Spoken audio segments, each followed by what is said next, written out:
नमस्कार, मेरा नाम ज्ञानेश्वर है और आपने देखना शुरू किया है लाइव सिटीज। मेरे साथ न्यूज रूम में है बिहार के जाने माने वरिष्ठ पत्रकार रवि उपाध्याय जी। रवि जी, आज चर्चा करेंगे हम इंडिया ब्लॉक की। देखिए, एनडीए में सीट शेयरिंग का फार्मूला निकल चुका और अब उम्मीदवारी भी करीब करीब तय हो गई है। नीतीश कुमार ने तो उम्मीदवार तय ही कर दिए हैं 15 लोकसभा क्षेत्रों में। हमने नाम भी बताए हैं, आधिकारिक घोषणा होना अभी शेष है। और बीजेपी की भी सेंट्रल इलेक्शन कमेटी की बैठक हो रही है, वहां उम्मीदवार तय हो जाएंगे। देखिए, उपेंद्र कुशवाहा जो नाराज थे, उन्हें भी बीजेपी ने मना लिया है। आज दिल्ली में उनके आवास पर, उपेंद्र कुशवाहा के आवास पर बीजेपी के राष्ट्रीय महामंत्री और बिहार के प्रभारी विनोद तावड़े स्वयं पहुंच गए थे। इसके बाद उपेंद्र कुशवाहा ने एक्स हैंडल पर अपनी टिप्पणी भी जाहिर कर दी और कह दिया कि बिहार में 40 सीटों पर जीत दिलाने के लिए लगेंगे। लेकिन इंडिया ब्लॉक में अभी तक सीट शेयरिंग की कोई बात बनी ही नहीं है। और छोड़िए, कांग्रेस और आरजेडी में ही झगड़ा चल रहा है। तेजस्वी यादव तैयार नहीं हो रहे हैं, कांग्रेस मान नहीं रही है। कांग्रेस कह रही है 10 सीटें चाहिए, तेजस्वी यादव 6 से बढ़कर 7 तक पहुंचे।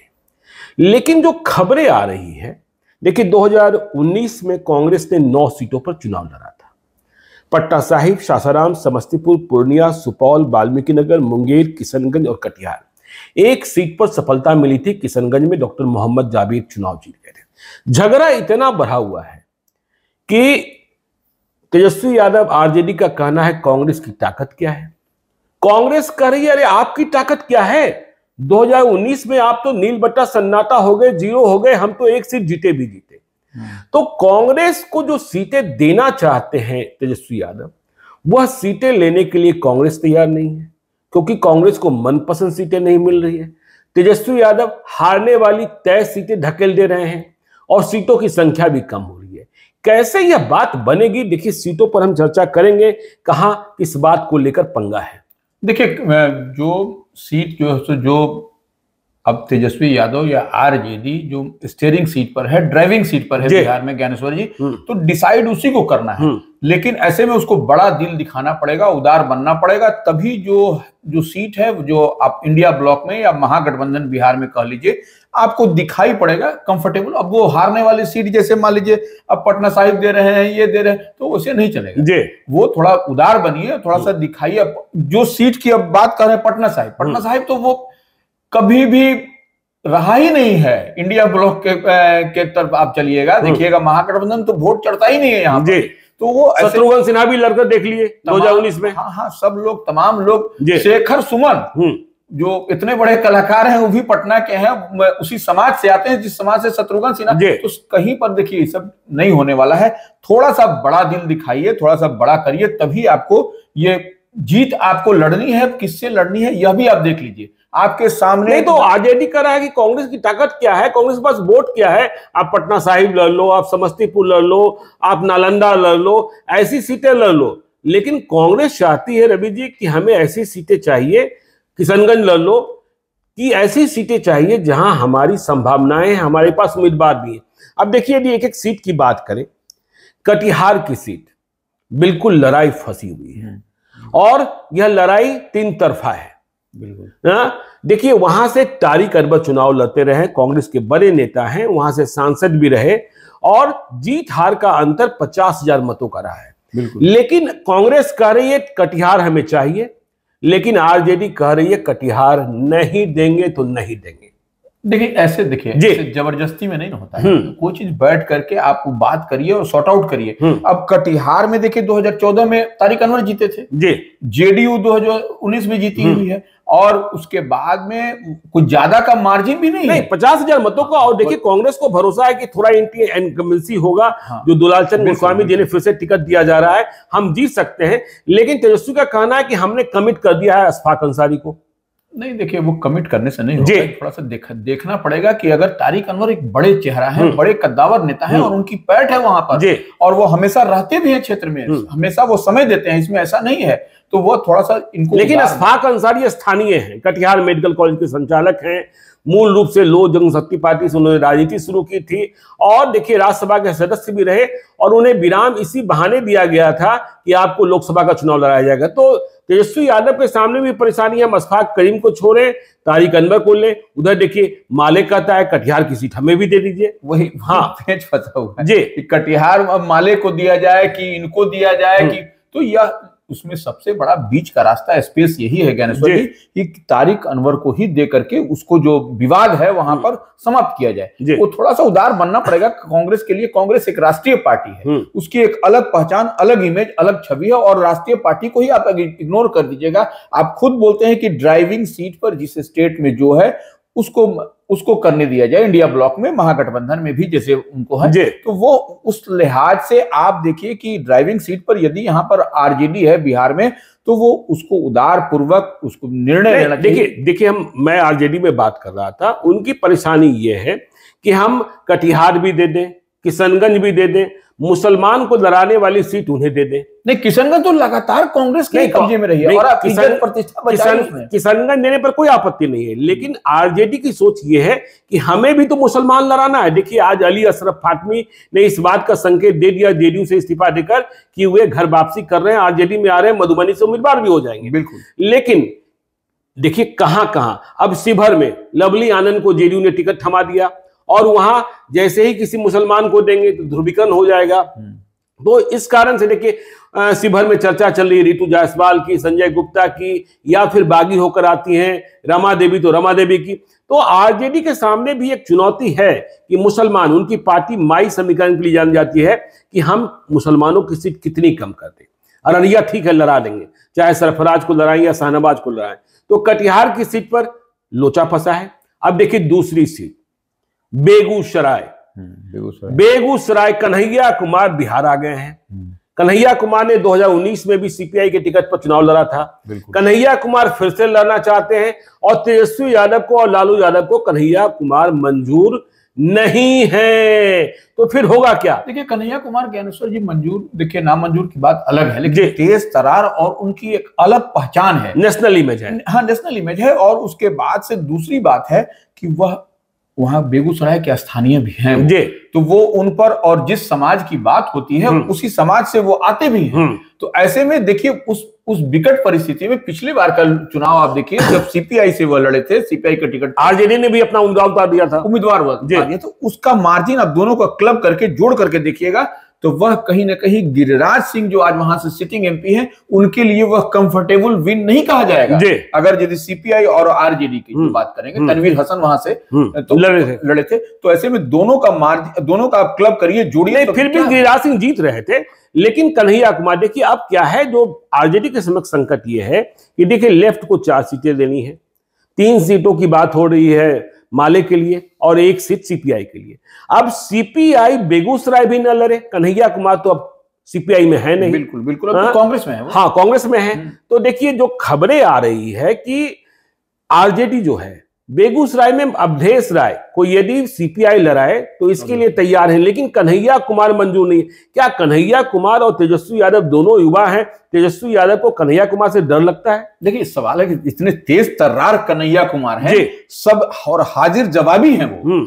किसी मुद्दे पर कहीं पर किसी समय राउंड द क्लॉक इन 24/7 बात करिए, वो एकदम हाजिर जवाबी हैं और सबका उनके पास में उत्तर है और सटीक उत्तर होता है। उनको आप कहीं पर आप फंसा नहीं सकते उनके जवाब से। तो यह एक बड़ी, तो इसीलिए उसी लिहाज से हम लोग जो समझ पाते हैं कि तेजस्वी को उससे परहेज है, इस बात से इनकार नहीं किया जा सकता। नहीं तो वो अगर सीट निश्चित रूप से कन्हैया कुमार को अगर यदि दी जाएगी तो इस बार का चुनाव बड़ा मजेदार होगा बेगूसराय में, लेनिनग्राद में। हाँ, लेनिनग्राद में निश्चित रूप से होगा, क्योंकि वहां पर अगर यदि सीपीआई का भी माने वाम दल का भी सपोर्ट हो जाता है और कन्हैया कुमार कांग्रेस के कैंडिडेट रहते हैं तो वह सीट विन की सिचुएशन में वो सीट मतलब फाइट होगा एकदम जबरदस्त। तो देखिए कांग्रेस को पटना साहिब देने के लिए तैयार बताए जा रहे हैं तेजस्वी, समस्तीपुर भी देने के लिए तैयार बताए जा रहे हैं, क्योंकि श्याम रजक अब चुनाव नहीं लाना चाहते हैं। तो बीके रवि जो कांग्रेस के उम्मीदवार हैं, दावेदार हैं और रिटायर्ड आईपीएस ऑफिसर हैं, तो उनके बारे में। और देखिए वाल्मीकि नगर भी तेजस्वी को कांग्रेस को देने में आपत्ति नहीं है। शाश्वत केदार लड़े थे 2019 में, फिर उपचुनाव हुआ तो वहां से प्रवेश मिश्रा लड़े थे और प्रवेश मिश्रा मामूली मतों के अंतर से चुनाव हारे थे। तो ये सीटें लेकिन देखिए बेगूसराय की बात हो रही है। अब देखिए सासाराम मीरा कुमार स्वयं चुनाव नहीं लड़ना चाहती है। बिल्कुल, ये एक चौंकाने वाली खबर है। सासाराम मीरा कुमार को देने में भी तेजस्वी यादव को परेशानी नहीं थी, लेकिन मीरा कुमार चाहती हैं कि उनके बेटे, शायद नाम अंजेश है ना, नहीं उनके अंशुल कुमार, हाँ, तो वो अपने बेटे को चुनाव लड़ाना चाहती हैं और बेटा जो है कुशवाहा है। बिल्कुल, तो इसके लिए वो नहीं, कुशवाहा कैसे हम बता देते हैं जी, सुमित्रा देवी मीरा कुमार की सास हुई सुमित्रा देवी जी, फर्स्ट लेडी कैबिनेट बिहार। अच्छा, तो उनके वो मंजुल कुमार उनके पति हुए और उनके पुत्र हैं अंशुल कुमार। तो अंशुल कुमार माने कांग्रेस के राष्ट्रीय प्रवक्ता भी, और वो तेज तरार पढ़े लिखे युवा हैं। तो वह काराकाट सीट कांग्रेस चाहती है सासाराम सुरक्षित न लेकर के काराकाट देने के लिए। तो काराकाट में जिस समाज से वो आते हैं, कुशवाहा समाज से, तो ऐसे में निश्चित रूप से कुशवाहा समाज कि वहां पर है काराकाट में नहीं है, उपेंद्र कुशवाहा ने इसीलिए चुना है। बिल्कुल, बिल्कुल। लेकिन अंशुल की पहचान कितनी है यह समझने की बात होगी, क्योंकि बिहार की धरती पर कम देखे गए हैं। और तेजस्वी के सामने परेशानी यह है कि उन्होंने काराकाट की सीट जो है प्रॉमिस कर दी है माले को। वहां से राजाराम कुशवाहा जो पहले कभी ओबरा के विधायक हुआ करते थे, फाइटर हैं, तो उनके लिए तो काराकाट की सीट पर भी दोनों में लड़ाई फंसी है। तो ये रास्ता आप देखिए, मतलब एनडीए में सब कुछ हो चुका और तेजस्वी और कांग्रेस अभी झगड़ ही रहे हैं। राहुल गांधी की भारत जोड़ो न्याय यात्रा के समापन समारोह में भी गए थे, लेकिन बात बनती हुई दिखाई नहीं पड़ रही है, दूरियां भी। और अब समय कहां बचा है? मुंबई में तेजस्वी गए थे, मुंबई में तेजस्वी गए थे, लेकिन यदि वहां राहुल से बात नहीं हुई, राहुल गांधी से बात नहीं हुई, और आगे भी क्या बात होगी, नहीं बात होगी, अखिलेश सिंह से बातचीत कर मामले को कितना निकाला जाएगा, यह देखने की बात होगी। अब देखिए काराकाट, अब देखिए महाराजगंज सीट चाहती है कांग्रेस विजय शंकर दुबे को लड़ाने के लिए। हाँ, अब समस्या यह है कि महाराजगंज में लालू यादव और तेजस्वी यादव की प्रॉमिस किसी दूसरे से है। वहां प्रभुनाथ सिंह की फैमिली को भी देखना है, और इधर टुन्ना जी पांडे कहते घूम रहे हैं कि उन्हें टिकट कह दिया गया है, उन्होंने चुनाव प्रचार शुरू कर दिया है। तो ये सारी प्रभुनाथ सिंह के पुत्र जाकर के मिले भी थे लालू प्रसाद यादव, तो उनकी तस्वीर भी सबके साथ में है। तो यहाँ पर पेच अब यही है कि टुन्ना जी पांडे लड़ेंगे कि वहां पर रणधीर लड़ेगा, रणधीर सिंह लड़ते हैं प्रभुनाथ सिंह के पुत्र। अब यही देखने वाली बात है कि यहाँ पर एक लोचा वहां फंसता हुआ दिखाई पड़ रहा है कि आखिर होगा क्या। और कांग्रेस कर रही है विजय शंकर दुबे को लड़ने के लिए, विजय शंकर दुबे का तो ज्ञानेश्वर जी उनका असेंबली सेगमेंट उसी लोकसभा सीट में उनका असेंबली सेगमेंट में, और लगातार वो नर्सिंग करते आ रहे हैं, जीतते आ रहे हैं। तो ऐसे में वहां पर देखिए उस लिहाज से अगर आप देखिएगा तो उनका आधार भी विजय शंकर दुबे का बनता हुआ दिखाई पड़ता है। टिकट मिले ना मिले वो अलग सवाल है, लेकिन वहां उनका उसी लोकसभा क्षेत्र में पड़ता है विजय शंकर दुबे का, यह बात है।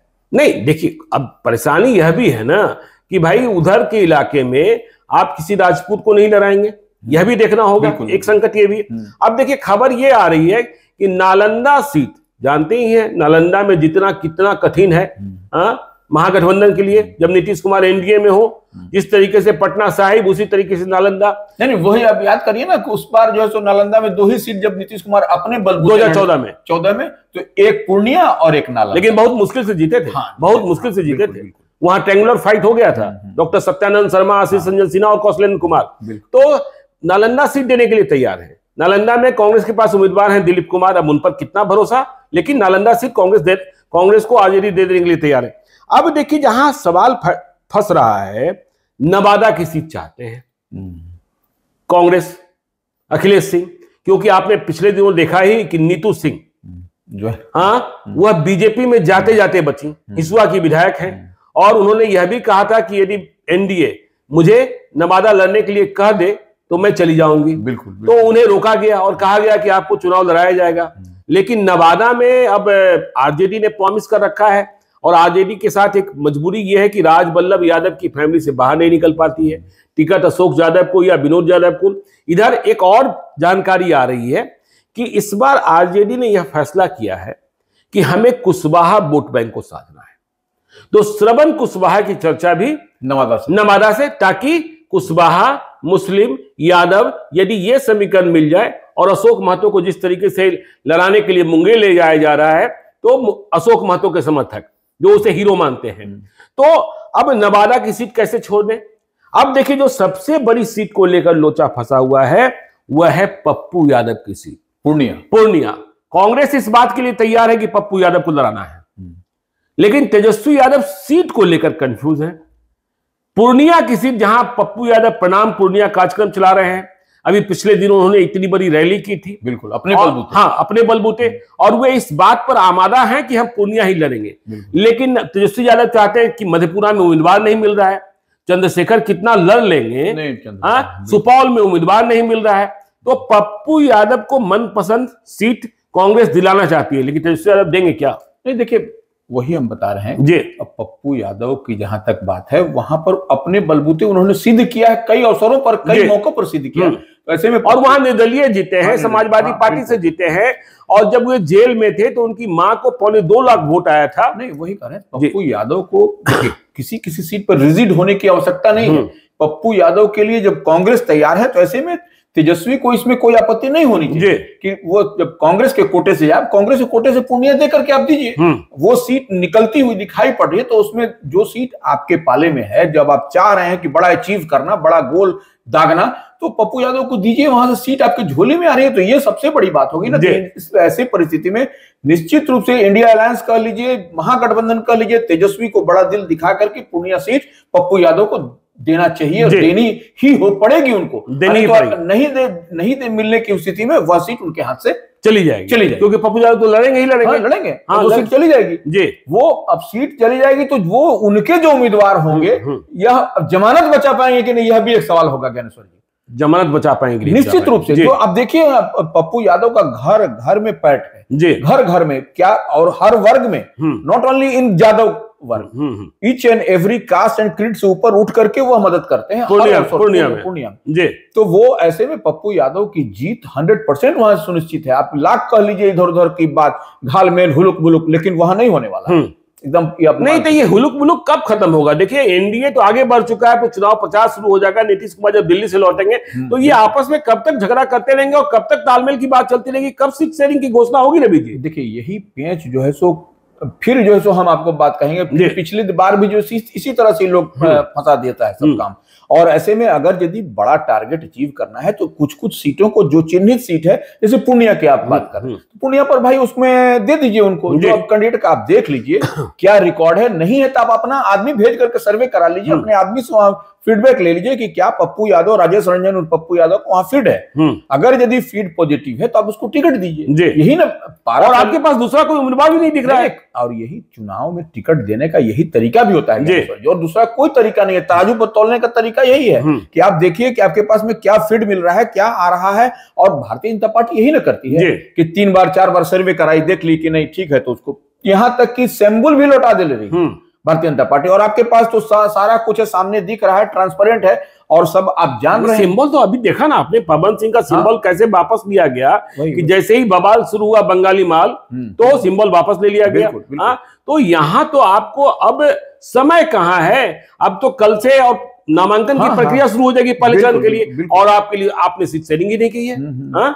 अधिसूचना जारी होते ही नामांकन की प्रक्रिया शुरू। अभी कैंडिडेट का सीट ही नहीं, लोग फाइनल माथा पच्ची किए हुए, तो कहां से अभी तक देखिए ना, कभी पूर्णिया, ये कटिहार, ये सब औरंगाबाद कांग्रेस लड़ना चाहती है, अभी देना नहीं चाहते। तो कांग्रेस हारने वाली सीटें कैसे ले लेगी? निश्चित रूप से नहीं लेगी। कांग्रेस का भी अपना एक इमेज है, ऐसा नहीं है कि आप ड्राइविंग सीट पर बैठे हैं तो सारा झोली में जितना सड़ा हुआ सीट दे दीजिए और अच्छी सीट अपने पाले में कर लीजिए। तो ऐसे तो वो हारने के लिए तो सीट नहीं लेगी कांग्रेस, तो वह निश्चित रूप से तब फिर दूसरी धारा यहाँ पर दिखाई पड़ेगा। तो ये दोस्ती बनी रहेगी कि टूट जाएगी? जी कि इतना अड़ियल रवैया यदि होगा, हर सीट पर इसी तरह से करेंगे, तब यह माने अच्छा शुभ संकेत नहीं होगा महागठबंधन के लिए, इंडिया अलायंस के लिए, बिहार में एटलीस्ट। कि अब ठीक है ड्राइविंग सीट पर है, इसका मतलब आप सब जो लूज करने वाली सीट आप कांग्रेस को दे दीजिएगा और अपने पाले में, अपने खाते में अच्छी सीट रखिएगा, तो यह अच्छा मैसेज बिहार से नहीं जाएगा, जो कि इंडिया अलायंस महागठबंधन का सूत्रधार बिहार में ही हुआ। बिल्कुल। और यहीं पर यह लोचा फंसता हुआ दिखाई पड़ेगा, तो निश्चित रूप से अन्य प्रदेशों में क्या मैसेज जाएगा, यह कहने वाली बात है। और ऑलरेडी आपके जो सूत्रधार थे वह चले गए हैं एनडीए फोल्ड में, तो यह एक ऑलरेडी मैसेज फिर इस तरह से जो तुक्कम फजियत हो रहा है, यह ठीक मैसेज नहीं जाएगा। मैं कल नहीं परसों आरजेडी के एक बड़े नेता ने फोन किया, हमने कहा बधाई आपको, आप तो चुनाव लड़ रहे हैं, लोकसभा का चुनाव। तो उन्होंने कहा नहीं ज्ञानेश्वर जी मैं कहाँ लड़ रहा हूं। हमने कहा कि आप तो पिछले 2 साल से मेहनत कर रहे थे और आपके टिकट पर भी कोई ग्रहण नहीं है। तो उन्होंने कहा परिस्थिति बदल गई है। हमने क्या कहा परिस्थिति बदल गई है? तो उन्होंने कहा हाँ। तो हमने कहा क्यों? तो उन्होंने कहा कि देखिए नीतीश कुमार उधर चले गए, तो हम कि इससे क्या हो गया, आप लोग तो कहते थे नीतीश कुमार के पास कोई वोट ही नहीं है, हा? तो फिर नहीं यार, ये कहने की बात थोड़ी होती है। तो ये झगड़ा कांग्रेस का और आरजेडी का और लेफ्ट के साथ समझौता, मुकेश सहनी का क्या फैसला करना है, पशुपति पारस के साथ कौन सी चाल चलनी है, ये यदि अगले 1-2 दिनों में तय नहीं कर पाए तब तो गाड़ी बहुत नीचे छूट जाएगी। बड़ी बात है कि अनुसार जी कि इस स्ट्रेटजी पर कहीं ना कहीं महागठबंधन इंडिया अलायंस बिहार में फेल होता हुआ दिखाई पड़ रहा है। अन्य प्रदेशों में ठीक है, अब देखिए इंडिया अलायंस कहीं कैसे कैसे क्या क्या जोड़ तोड़ करना है वो राजनीतिक रूप से कर रहा है, लेकिन यहां पर जो ड्राइविंग सीट पर बैठे हैं वही लोगों से कहीं ना कहीं जो एकदम जबरदस्त कि हमको माने बेगूसराय नहीं देना है, हमको पूर्णिया नहीं देना है पप्पू यार, तो इस तरह से नहीं चलता है। इसमें सॉफ्ट होना पड़ेगा और थोड़ा सा फ्लेक्सिबल होना पड़ेगा, लचीलापन लाना पड़ेगा, तभी जाकर के अलायंस और बड़ा चीज आप अचीव करना चाहते हैं तभी संभव है, अदरवाइज ऐसे संभव नहीं है। तो चलिए, अदरवाइज ऐसे संभव नहीं है। रवि उपाध्याय जी की स्पष्ट टिप्पणी है कि यदि समय रहते आपने यह समझौता नहीं किया, सीटों का बंटवारा नहीं किया, उम्मीदवार नहीं तय किए, तो बहुत देर हो जाएगी और फिर आप पीछे छूट जाएंगे। आगे क्या होगा यह भी आपको हम बताएंगे। आप देखते रहिए लाइव सीरीज को। यदि अब तक आपने हमारे यूट्यूब चैनल लाइव सीरीज को सब्सक्राइब नहीं किया है तो जरूर कर लीजिएगा, और यदि इस वीडियो को आप फेसबुक पेज के माध्यम से देखेंगे तो पेज को लाइक कीजिएगा और ट्विटर हैंडल पर भी हमें फॉलो कीजिए। धन्यवाद।